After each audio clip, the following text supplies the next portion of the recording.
Welcome to this very special edition of Road Trippin with RJ and Channing. I'm your host, Allie Clifton. Earlier this week, the basketball world and beyond lost one of their own. Bill Walton, Hall of Famer, NBA MVP, Finals MVP, named to the NBA's 50th and 75th anniversary team, passed away at the age of 71. Larger than life, Bill was a two-time NCAA champ, two-time NBA champ, on and off the floor, a legend, an icon. For as great of a player he was, his love for the broadcast booth was second to none. There wasn't a game I would come by and not have to stay oftentimes just to listen to the humor and insight Bill had to offer. And I know I'm not the only one who shares in that sentiment. To our very own Richard Jefferson, Bill was like a father in many ways. Richard and Bill's son Luke, the very best of friends. Their family.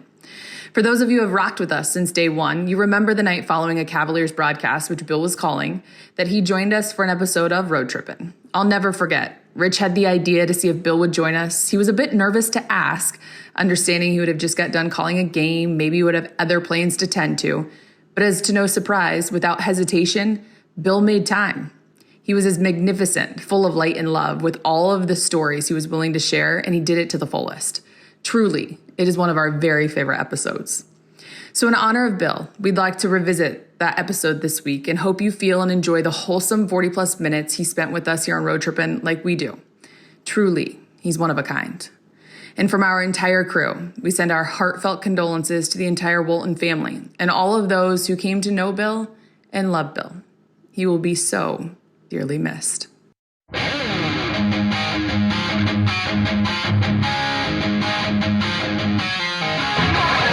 Let's roll it. The long, strange trip with Bill Walton. Hey, here we go. Cleveland, rock and roll. LeBron James, Little Sean. Yeah, Channing. Where'd he go tonight? Richard Jefferson, our fifth son. Richard, what a great thing to see you so happy, the world champion, playing in these sellout crowds every single night, the traveling circus that's the Cleveland Cavaliers. Let's go. Nothing is better for an old guy like me, old and in the way, 64, to see one of his children come and just do so well, to wear that championship ring, to have his two children, and to be out there with LeBron and Kyrie and T. Luby and the coach, and it's just so fantastic. And these fans here, oh my gosh. I have been so lucky, RJ, to be on some of the great teams in basketball history. So I know how much fun you're having. Yes. I can just see it in your face, and you've just done so magnificently well. And I can remember this moment in my life when Luke was a senior in high school, and he came home from his first recruiting trip ever. He had other trips scheduled, one to UCLA, and I think Kansas and Kentucky and Duke, and he comes home from his very first trip, which was to Tucson, Arizona. And I picked him up at the airport, and he got off the plane, and he said, "Dad, you know, I had these other 4 trips scheduled to all these other schools." I said, "Yeah?" He said, "Cancel them, Dad." because when I went to Tucson, I met this guy. And his name was Richard Jefferson, Dad. Oh, and boy. That's what I want to do with the rest of my life. I want to spend the rest of my life with Richard, and I want to be on a special team. And this guy, Richard, is from Phoenix. And, Dad, I know we're from San Diego. And, Dad, I know how you always talk about Arizona and everything in the Grand Canyon State. And I know how much you love Lute Olson. But, Dad, I really love Richard Jefferson. And it was so fantastic. And then you became part of the family, and all the other Wildcats would come over. And then the time, it was so fantastic, because then you moved on, and you became one of the $100 million players out of the Wildcat program. And here you all were with all the different guys coming in, and Gilbert Arenas and Damon Stoudemire, and all the different guys in the history of that program. I mean, the Arizona Wildcats, that program, the guys who graduated from there and gone on to the NBA, you guys have combined to make more than $1.2 billion in the course of your career. So, but regardless of that, you would all come back to San Diego, to our house in San Diego in the summertime, and you'd be there, and we had beds everywhere. So Lori and I would wake up in the morning. I'm a lot earlier riser than Lori is. I mean, if she's up by noon, we're really lucky, right? So Lori would come out of the bedroom in the back there in the late morning, and she'd see all you guys just lying around on the floor out there on the couches and in the beds, and she'd look around and said, "You're making $100 million in the NBA. You're making $70 million. You're making $30 million. Now, come on. How about getting a hotel? How about buying your own house?" And then you went and you did buy your own Then house. we bought our own house. And it was fantastic. And you bought that place in Rancho Santa Fe. And I remember to this moment, it was so clear, we sat there on the veranda at the Rancho Santa Fe Inn. We tried to talk you out of it. And you guys said, no, we're going to do this, Dad. And so you bought this beautiful estate with fences and everything around it, a big pool. We put in a great garden. And it was just so much fun. And I remember you had a teepee there. Yes, we had a teepee. And then, so we asked you, like, what was the plan? What was the goal?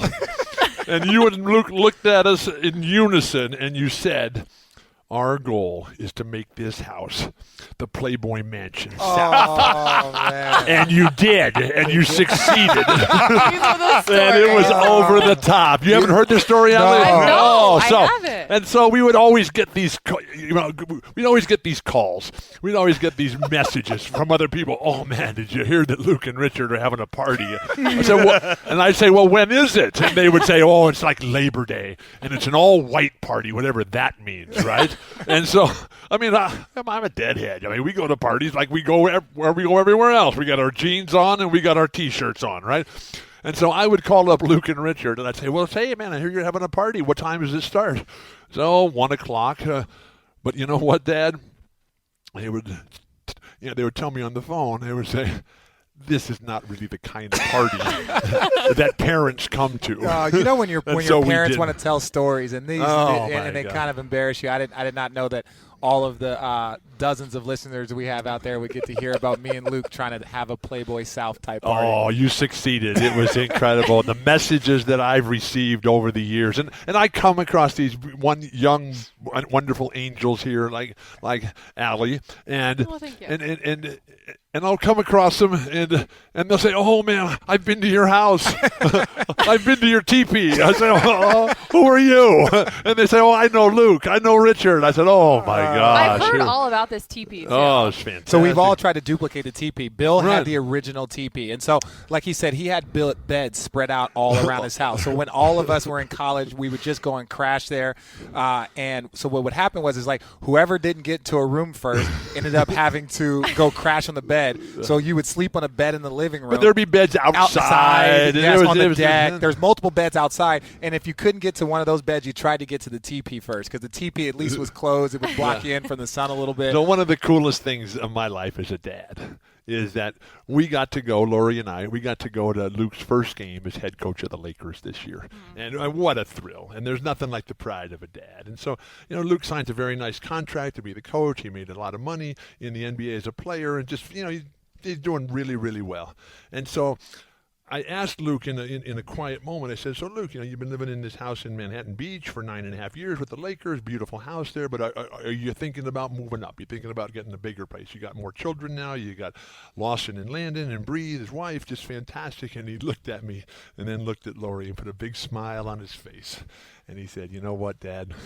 There's only one 1010 Myrtle Way, which is our address. Yeah, the address. It was we still live there. It's a fantastic place, and we've been there 38 years now. And how old are you now, Richard? You must be 37 now, right? Yeah, I'm 37. The funny thing is, so I remember my first, our freshman year. Right. You called and was like, Luke, I need you to send, Coach called and said there's documents, and so I need you to send them to 1010 Myrtle Way, San Diego, California, 92103. 92103. So I'm giving away my home address on your podcast. That's the dumbest thing I've ever done. Half of San Diego has been there. Me and Luke used to take everybody there. So then you say it again, and I looked to Luke, and I was like, Luke, did you just move or something? And he was like, why? I was like, well, your dad left the address twice. He was like, Richard, Bill's a little different.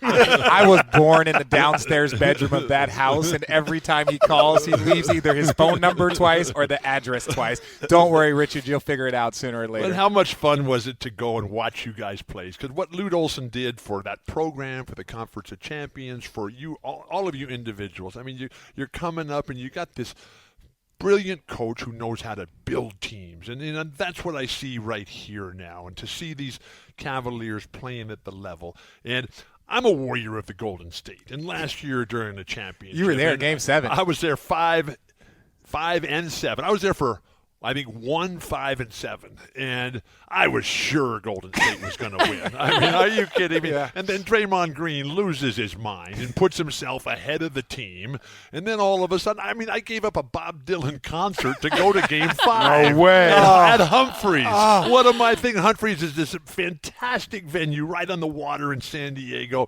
with the mountains behind it and the ocean right there, and the moon was out, and Bob Dylan was going to be there, and but we had to go to the game because we were sure that the Warriors were going to win. And then Draymond loses his mind, and Cleveland plays fantastic. The Warriors totally fall apart, and you guys become the best team. And when you win those championships, and it changes your life, and it changes the franchise, it changes the culture and the confidence that you have. And to see the way that LeBron is playing right now, 15 years ago, I came here to Cleveland. The game was at Cleveland State when LeBron was in high school, and it was just incredible to see what skill level he had as a 17-year-old player. Now, Kareem at that level, Wilt at that age and same stage, and Oscar at that same, Sabonis at that stage in their career, they were magnificent. And then now LeBron has just taken that and what he's been able to do in terms of establishing a legacy, but more important, to build a future for himself and to see how it spreads around. And now you got all these players and the vision at the top for the franchise to put the complementary players around. And I know you've been on some remarkable franchises there. It's down in San Antonio and in New Jersey when they were on top. I mean, I'm old enough to remember when New Jersey was a good team.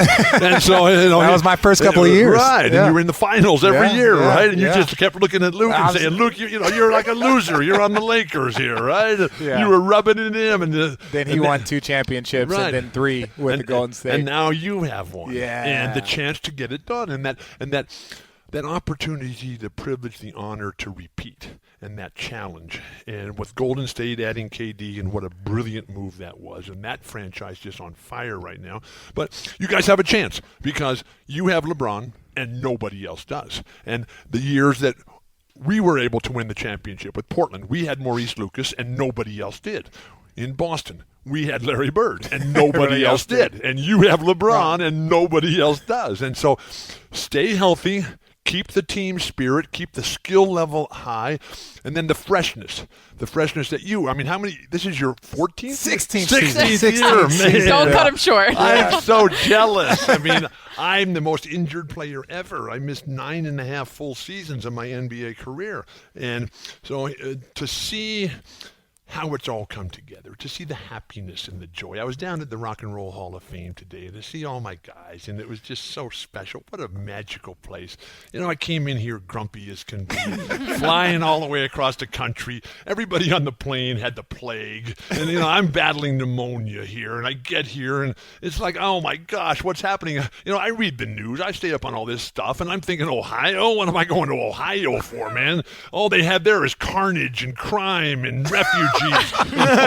and immigrants and regulations and terrorists. And I said, what am I going to do? And then I get here and it's like fantastic. And everybody's happy and wonderfully joyous. And the airport looks terrific. The hotel downtown and the mall and the restaurants. And I go to the Hall of Fame on the water and the pyramid down there. It reminded me of our trip to Egypt with the Grateful Dead. And all of a sudden I come into the arena tonight and everybody's just celebrating. And then LeBron just turns it on. I mean, he's like Mozart. He's like the conductor. He's like Gustav Mahler. And it's just does whatever he wants. And those are good players out there. Those are really good players. Paul George is tremendous. And all the different things they've got going for him over there. And LeBron, he just treats everybody like a little child out there. And to see how far he's come, to see how far you've grown, we are so proud. We are so lucky. We are so happy to be a part of something like the NBA. The NBA has changed all of our lives.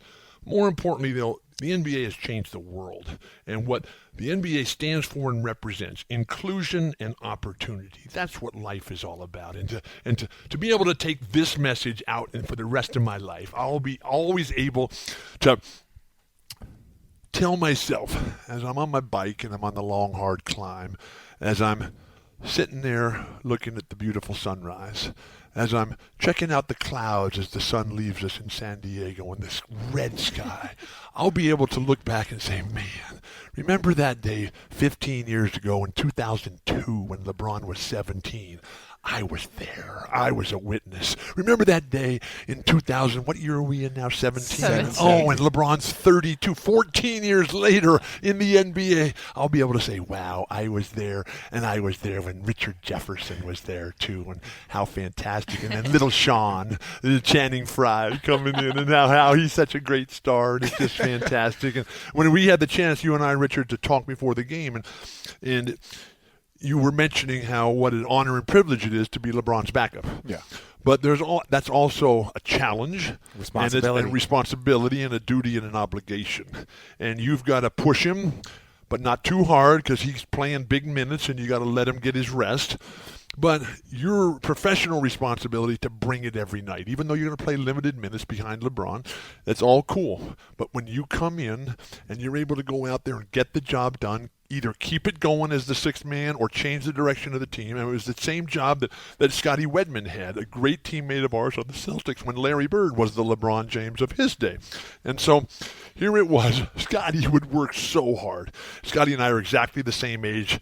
College class of 1974, 4 years in those days, everybody went. And so here it was. Scotty would just be so primed and so ready. And he was one of just a handful of the greatest shooters in the entire league. And there would be games, and when Scotty would play just a couple of minutes, or he'd play more minutes in addition in the same time and same combination as Larry. And Scotty was so good that there was days when he was the second best player in the entire world. Larry would always be the first, because even Larry, at just an average day, Larry was just so far ahead and better than everybody else. 3 times in a row MVP. That's only been done by 2 other guys, and that was Wilt and Bill Russell. And it's so much harder from the forward position, which has been your position. I mean, forward is the hardest position in all of basketball to dominate from. But Larry was able to do that. Now LeBron defies position. I mean, he's just one of those unique forces of nature and just so powerful. But more importantly for LeBron is how he's worked on his skill. But to me, as great a basketball player he is, his stuff off the court is so far eclipses everything he's done on the basketball court. He's amazing. His philanthropy, his business acumen, his sense of humanity, his ethics, his courage, his moral clarity, and also his sacrifice. Because, he could just come out there and be a jerk. He could come out there and treat everybody like, what are you bothering me for? I'm LeBron James. But he looks around and says, hey, how can I be the human forklift? How can I lift people and things up and put them in a better place? And that's what he's done, to be able to come back to his hometown after learning from Pat Riley about what it takes to be the champion. Because LeBron, he did not have the greatest childhood growing up. And he did not have the greatest culture when he first joined this franchise. This was a franchise in transition. And they had an ownership change. And then Dan Gilbert comes in, and the first thing he does is fire Paul Silas, who I thought was an excellent coach for LeBron, because the coach, he has to be able to tell the young guys no. And when the coach, the leader, when the guy on the top, when he can look around to all the young guys who want so much, when he can say no, and everybody else still buys in. I mean, that was John Wooden, that was Red Auerbach, that was Jack Ramsey, that was David Stern. And now that's what's happened here. Because when LeBron got down to Miami, there was Pat Riley saying, look, this is the way you're going to do it. And so then Pat takes LeBron to this incredible level, and LeBron says, yeah, okay, now I got it. And now he comes back here to Cleveland, and it's just happening. And the crowd just so fun, so happy, and so confident. And that's the true sign of a great team, a great franchise, and a spectacular player. When you know before the game starts that you're going to win, because at the end of the day, you have LeBron, and nobody else does. And I want to ask you about that, because LeBron just said... Hi, what's your name again? I'm Allie. Hi, I'm Allie. I'm Rafa. How are you? Again, just a reminder. Yeah. I want to ask you about that. I love Rastafarians. Yeah. Let's go. Spark it up. Yeah. Man. Stoke. Oh, my I want to ask gosh. you about that because What LeBron was your said, question? Yeah. LeBron said the other day that no matter who's injured, who's in the lineup, who's Right. not, he's on the floor. The team has a chance. Absolutely. So what is it you see for our listeners? The reason why we're so lucky to be graced by Bill Walton here on our podcast. No. We're lucky to be in LeBron James' world. And amen. universe. Is because he Ask called. Richard how lucky he thinks he is. Man. So lucky. You were on some bad teams out there, right? Yeah. I mean, how many? 16 years? How many teams? You know? This is I've my lost sixth track. team. Sixth team. You were in San Antonio. Yes, I was in Popovich, San but Antonio. that didn't Tim work Duncan. out so well. Didn't work out so well. Yeah. Where else were you? You were I was in in Utah. I was in right? Utah. I was in Golden State. What was that like? Oh man, I was in Milwaukee. What was Okay. that I went to like? Milwaukee, Bill. Oh my gosh, Kareem spent 6 years there. Yeah, he won a championship. Good for him. So Karl Malone goes to Utah, right? And so Karl, he gets there. And like he's looking around, now Carl's from Louisiana, right? So maybe Utah is like a step up. I don't know. Yeah. And so I love all things Utah. It's fantastic. And so Miss Idaho is in Salt Lake City doing a promotion. Yeah.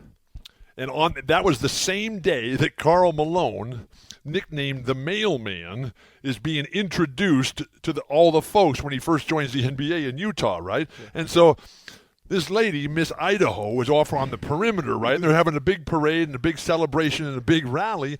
And then Miss Idaho, she turns to her friends in her group and she said, well, what's going on over there? Why is that big crowd there? And they said, they're honoring the mailman. And she looks over and says, oh, how cool is that? they got a black mailman here in Salt Lake City here. How wonderful. And so Miss Idaho ends up marrying Karl Malone. Oh, wow. And it Black was History Month, It's just a everybody. fantastic story. No way. Yes, no, and what an angel she is. And they have tons of children, and they moved back down to Arkansas. But let's talk about LeBron and what he has done in terms of the business acumen and to be able to start all his own agencies and to generate the television programs and products. And here's a guy, LeBron James. You take any athlete in the world today, there is nobody at LeBron's level in terms of the impact on the entertainment industry. He's the world champion. He's the Finals MVP currently. He'll go down as one of the greatest players in the history of basketball. But what he's doing, he has joined already the ranks of Roger Staubach, who is the platinum thorium standard there at the business level of a former player, Magic Johnson up there, Joe Montana, all these guys, Steve Young, who have just used their sport and their connections and their brains to build a whole business empire. And he will be the standard. Now, Michael Jordan has done the same thing, but Michael has been different. Michael was the first in the world of basketball. Magic's done absolutely phenomenal, but now LeBron is just taking it over in the springboard. And for all the people who were part of this podcast out here, besides just the three of us, are there more people out there, or is it just us? Channing's a part Channing, of it. I don't see him in Yeah, here. but He's not a quitter, is he? No, he's not a quitter. No. But all the Okay. guys join on. Kyrie's been on 3 times. Really? LeBron's been on here. So Now, there's no evidence. There's no evidence that Channing Frye is a quitter.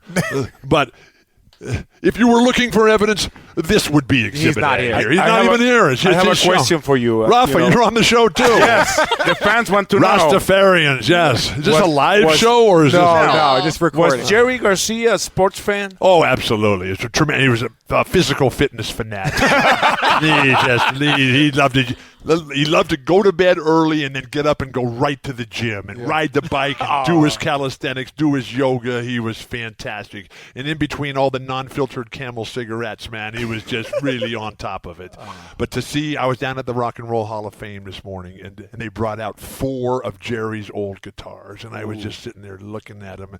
You can't touch him down there because June, who's in charge of the vault, locked away in the basement, he pulled out 4 of these guitars, and I was just thinking, I was just dreaming, and how perfect that was, and being on tour with the Dead, and how happy everybody was, and that same sense of happiness tonight with these phenomenal fans, and what LeBron has done the last 6 years of the NBA, where he has taken his team to the finals, wherever he's been, 6 straight years. Now, it helps that he's in the Eastern Conference, which is not as good a conference as the West. More talent, more strong teams. But, hey, that's not LeBron's fault. He's doing his job. He's at home. So, but the key in life is to make other people happy. Jerry did that. Bob Dylan makes that happen.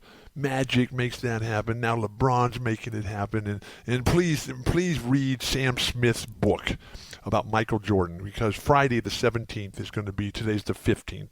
Friday the 17th is Michael Jordan's 54th birthday. Wow. And as time goes on, everybody's always thinking about now. Everybody's thinking about today. But Sam Smith, this legendary writer, he writes this book called Michael Jordan, The Legacy. There is no next. And so while we're always looking for what's next, Michael set the standard. Because when you look at the history of basketball and the great players who are the foundational pillars of perfection, Bill Russell, my favorite player ever, Wilt, the most incredible, and then Oscar, absolutely spectacular, Kareem, the greatest player I ever played against, Larry Bird, the greatest player I ever played with, Magic, and Michael Jordan. And so Sam, he makes this argument that what Michael was able to do on and off the court in terms of changing the perception of everything. Now, for me, when you're talking about the greatest ever, I always try to look for standards and metrics, because everything else is just an opinion, and everybody can have their own opinion. So if you're going to have standards and opinions and base it on facts and science, Bill Russell, the greatest winner of them all. I mean, he's got 11 championships in 13 years, 11-1 in the finals. 10-0 in seventh games in the course of his career. Kareem has all the records. He has the scoring record. He's third all-time in rebounding. He's got the most MVPs. That guy has done it. But Sam makes the argument that things changed with Michael Jordan and the economic power that Michael brought to the league. And Michael was super fortunate in that he was not alone, because nobody makes it to the top of the mountain alone in life. It's all about the team. It's all about the people who were around you. We see that with the Cavaliers right now, and what RJ is doing, what Channing Frye is doing, what Kyle Korver is doing, what Kyrie Irving, Tristan Thompson, and when Kevin gets back, and how tremendous he is. But here's this situation that Michael, the simple twist of fate in life. Here he is in the early 80s. He's down there playing in North Carolina, and the world of basketball belongs to Kareem, Dr. J, Magic, and Larry. And then Michael comes along, and he brings David Falk with him. At the same time, Jerry Buss is taking over the Lakers. At the same time, David Stern is becoming the commissioner of the NBA. At the same time, Phil Knight out in Oregon is opening up Nike to the rest of the world. At the same time, ESPN is starting to take over. So you have all these 6 different forces coming together at the same time, and there's Michael Jordan, the guy who can deliver the message, the guy who can be out there and just come every day with this level of perfection on and off the court, and everybody loved him. And now that's LeBron James. And so just keep going, keep putting smiles on people's faces, and he's so lucky. He works very, very hard at it, but so much of your health in life is based on luck. And so here it is that LeBron James is able to play every game. I mean, he sprained his ankles, a horrific sprain during the game, and he's lying there he's like looking for the stretcher, right? He gets up, tied his shoe, pounded his foot on the court, went and sat down for a couple minutes, and then came back and was better than ever. I mean, what a player. What a force of nature. What a dynamo. What a volcanic explosion we've been able to witness right here. I need to go back to the pyramid and just, lay underneath those guitars out there. What is this a 24/7 show or what? What is it? What is it about him that sets him apart? What's the one difference that has him way up here as you're talking about? What separates all great champions is mental acuity and emotional commitment. How smart you are, and does it matter to you? Do you care? And he clearly has that. and he works so hard. And nobody sees that. They see him come out and perform. But, Richard, you're there every day in practice. Yeah. And there's never been a great player without a great coach. And there's never been a great player who didn't just work at it night and day. I mean, he's the hardest worker I've been around. His level of physical fitness, his level of skill, his level of passion. And I mean, there were really, really good players out there on the court tonight, and he made everybody else look like they were in like middle school. I mean, it was like, wow. Well, Bill, let me stop you because I know you're Bill. I don't want to keep you. You got places to go. Man, they got 24-hour room service at the hotel, man. And you've learned Ohio's not such a bad place. And they do it. They do it right over there at that Ritz-Carlton. They do. It's very nice. It's quiet. It's secure. And they have great service. And like all Ritz-Carltons, they honor the do not disturb sign. He has told us his address to his home and where he stays on the road. There we go. Well, Bill, thank you for joining us. So on that point right there, yeah, we are not done. We do a show one time. We're doing a big corporate speech. And it's in Los Angeles at Staples Center. And it's a whole day of speakers. I mean, it's all the big boys. I mean, it's Colin Powell, it's Terry Bradshaw, it's Joe Montana, and on and on and on. 25,000 people in Staples Center just for speakers. No concerts, no games, just speakers on the stage. And the closing show, the closing segment is John Wooden and me, right? And so we're up there on the stage, and we're sitting there. It's just a couple of potted plants, a table with a bottle of water on it, and Coach Wooden and I sitting there, and we are going back and forth, and we are just arguing and fighting and telling stories and laughing and crying and joking and dreaming, and it's just absolutely fantastic. You can't see a thing because the spotlights are just right in your face, but we know that there's 25,000 fans out there. They've been there all day, right? But they're just hanging on every single word, and Coach Wooden is making no sense whatsoever, right? So I call him out on it. I say, Coach, you can't possibly believe what you just said. And he's back in my face. Well, you're just stupid. You're a slow learner. And come on, man. You'll never learn what you don't want to know. And so finally I just lose it. And I said, come on, you folks out there, 25,000, I know you're all out there. You can't agree with what he's saying out there, so just please give him a call, right? And so I say, his number is 818-343-2266. And he looked at me, oh my gosh. The only time he was ever madder was when I was arrested at the peace rally. Oh, man. We were trying to spread flowers and love and happiness and joy, and there it was, Nixon with the war driving the world insane. And so when Coach had to come down to the jailhouse and get me out, oh, he was livid. Oh my gosh. But when I gave out that number, he never changed his number. he waited it out. He had to wait about 3 or 4 weeks before the calls stopped coming. And then they just said, okay, he's not going to pick up. Oh, wow. I love your stories. Do you have any of Luke, Richard, and Channing? One good one that you can share with our listeners? Yeah, well, they would always, I'd call them. He kicked me out of his house multiple times. I never did that, Richard. He says that all the time. Luke, I did kick out. And I was with Luke. I got pneumonia, sorry. So I would call over there at school when they were there in Tucson. I'd call them up just to check on them. And they'd always say, Dad, Bill, I can't talk right now. I'm in church. Oh, good. This is great news. I'd call back the next day. Dad, Bill, I can't talk right now. I'm in the library. And, oh, my gosh. And then I would go over there, and I would see all these, beautiful angels walking around in their bikinis and their cut-off jeans, right? And everything just hanging out everywhere, and these angels just walking. And they say, oh, I was with Luke and Richard last night. Yeah. Oh, my gosh. It was just incredible. Oh, man. But one of the things about Luke... And Luke is a lot like me. He's very quiet, and he's very shy and very reserved. And so here it was. As the children would go away to college, Lori and I would just write them a check and say, here, you're going to have some spending money. And all the other boys, Adam and Nate and Chris, I'd say, this is fantastic, let's go. And I'd hand Luke this check, and Luke would look and say, oh, Dad, that's too much, man. I don't need that much. And I said, it's okay, Luke, just take it. He said, no, Dad, that's just way too much, please. Aww. Just, I got it covered. And it was very much like when I went, to UCLA. I had the time of my life there. I was always hungry at UCLA, but never for very long. UCLA, what a place. Oh, my gosh. And I was just there. I've been able to go there back as the broadcaster for the Conference of Champions. And it's just incredible what they've done with that school, and really all the schools in the Conference of Champions. And I'll take this moment to say that Richard Jefferson, one of the very first athletes in the history to, while he's a current player, write a large check back to his alma mater.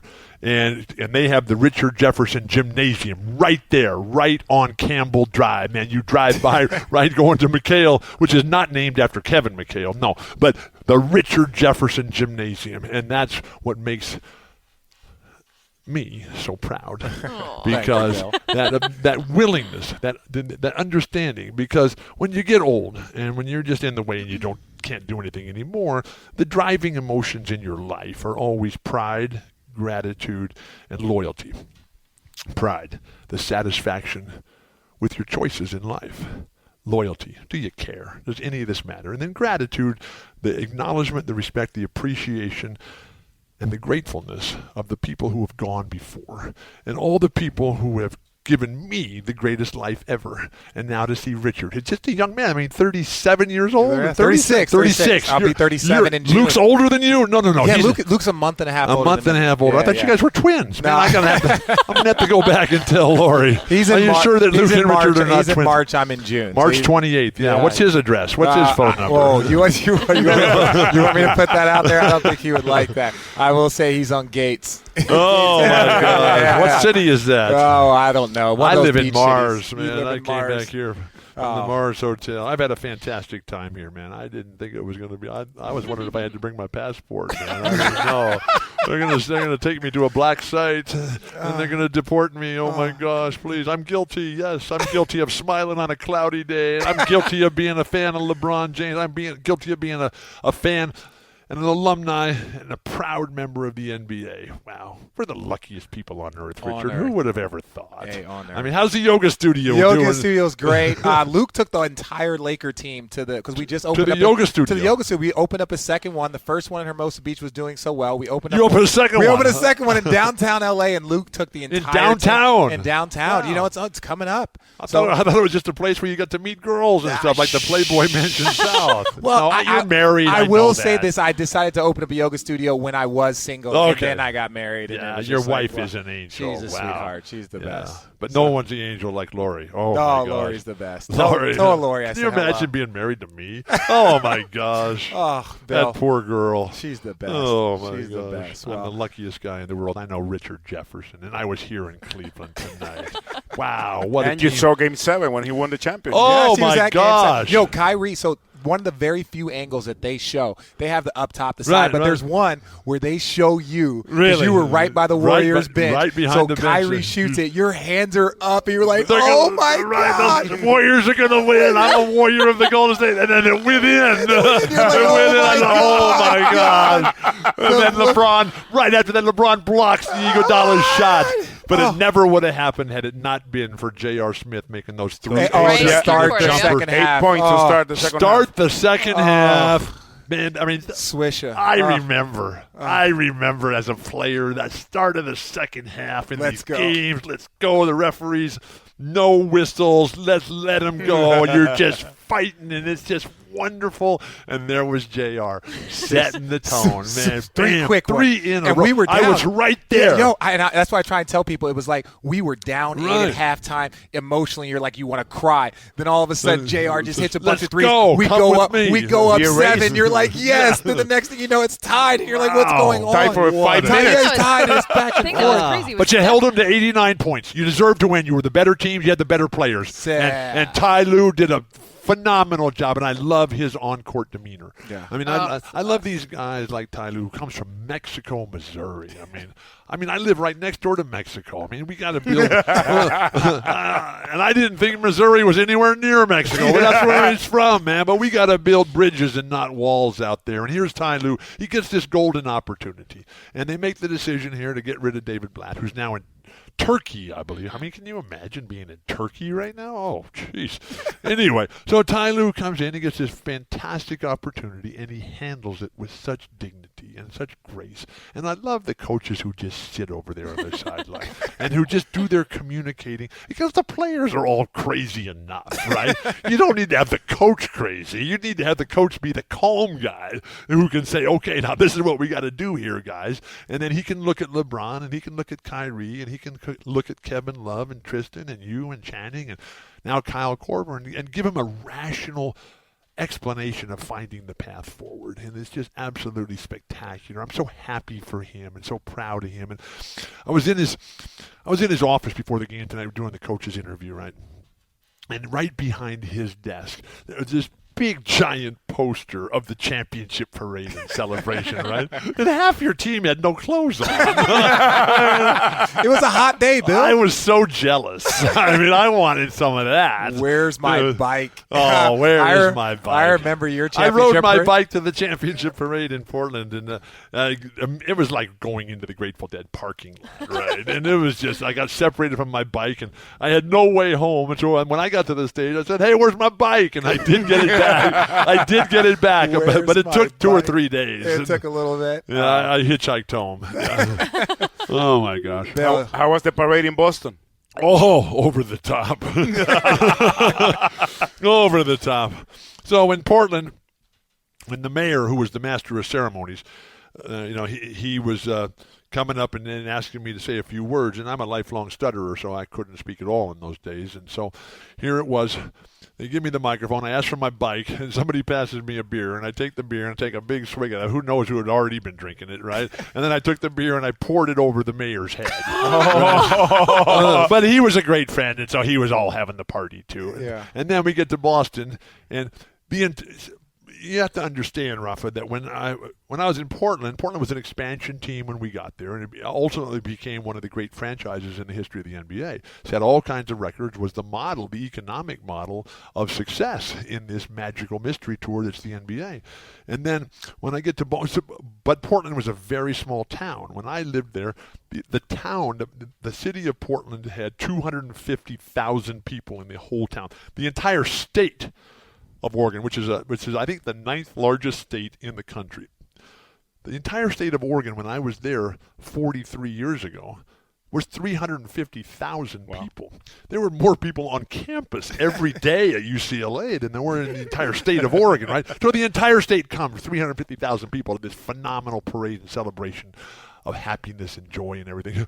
Boston, we get there. Boston's a really big city. 3.5 million people came to the parade there. And so we're up on these big military assault vehicles, and we're having to push the crowd back with the dogs and everything, and police out in front pushing them away. And so the fans, they're throwing everything up into the truck, you name it. Drinks, things we can't talk about in Ohio, women's lingerie, it was all coming back and forth, right? And so I got a beer that somebody had just passed me, and I'm drinking this beer, and Chief's got one, and Kevin's right there. We're having the time of our life. And the little general manager, the guy whose only job on earth was to add zeros to Larry Bird's contract, right? He comes up to me, and he looks at Chief and looks at Kevin, and says, guys, I don't know. We're the Boston Celtics. I'm not really sure this is the right place for you guys to be drinking beer. And I looked at him, and I said, are you kidding me? This is what we live for. And I took a big sip of the beer, and I poured the rest of it over his head. There we go. Yeah. There. But Richard has asked me that when I do come to Cleveland that I don't pour beer on anybody else's head. No, not until the championship parade next year. Yeah. It's going to Yeah, be tough. But it's going to be very you got tough. a chance. We got a chance because we have LeBron James. All you can do is ask for that chance. Yeah. And just stay healthy. Keep the game fresh. Keep passing that ball. Wow. What a special deal. I'm so happy for you, Richard. I love you, Richard. I love you, Bill. You're the best. You're the best. So, thanks for my life. Hey, Bill. Thanks for my dreams. I know how this goes. happy. Bill, I'm kicking you out of here. Oh, my God. You got to go. What time's Bill. my flight? I have a 7 a.m. flight, and I haven't even packed yet. I'm going back to California. Where are you going, Bill? I don't know. I think I'm going to Mars. You're going to Mars. No. You could stay I'm there. actually going to one of the coolest places in the world, Seattle. Seattle, And great that's, town. that is a place that stands standing up for America. And so please, everybody say a prayer. God help America. Yes. Here we go. Okay. Thanks for having me, Rafa, Thank Ali, you so much. RJ. Yeah. Look how cool this is. Let's have a grand time. The celebration is underway. What a night. And with that, it is Road Tripping with RJ and Channing off the beaten path with our host, the man, the myth, the legend, the one and only Bill Walton. There was a path tonight? I'm your, that's why I said off the beaten path. A long, I'm your strange host, trip. Allie Here we Clifton. go. Good night. All right. Night.